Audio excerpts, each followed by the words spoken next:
এক রাখাল আর এক নেকড়ে বাঘের গল্প। অনেক বছর আগের কথা। এক গ্রামে এক রাখাল বাস করত।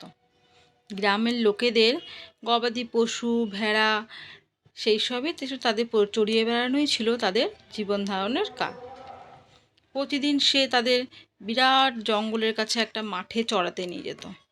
অন্য অন্য চাষিরাও কাজ করত কাছাকাছি একটা মাঠে।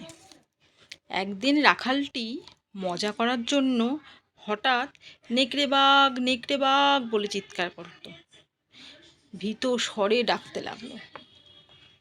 তখন রাখালের ভয়ার্ত চিৎকার শুনে কাছের মাঠে যারা ছিল চাষিরা, তারা লাঠি ফাটি নিয়ে উদ্ধার করার জন্য ছুটে এলো। কিন্তু তারা সেখানে এসে দেখলো কোনো নেকড়ে বাঘই নেই, বরঞ্চ রাখাল ছেলেটা গাছের নিচে দাঁড়িয়ে তাদের দিকে তাকিয়ে মিচকি মিচকি হাসছে।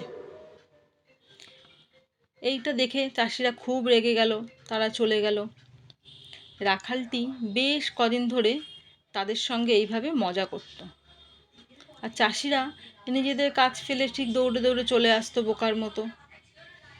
একদিন কি হলো, তারা রাখালটির ওপর ভীষণ রেগে গেল এবং রেগে গিয়ে প্রতিজ্ঞা করলো যে তারা তার চিৎকার শুনে আর কোনো দিনও আসবে না।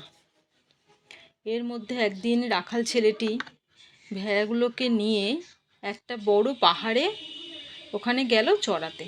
যথারীতি সেখানে উঠে গিয়ে দেখলো একটা সত্যি সত্যি নেকড়ে রয়েছে, আর নেকড়েটা তাদের দিকেই তেড়ে আসছে খাবে দেখে।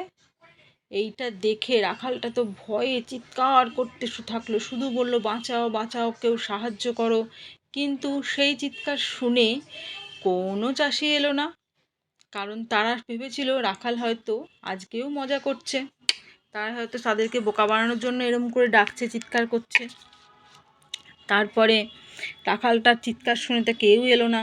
রাখালটা দেখলো আস্তে আস্তে নেকড়েগুলো তার গবাদি পশুদের আক্রমণ করছে, গবাদি পশুকে হত্যা করছে, এবং শেষ পর্যন্ত রাখালটিকেও সে মেরে ফেললো। তাহলে বোঝা গেল মিথ্যে কথা বলা কখনোই উচিত নয়। এক রাখাল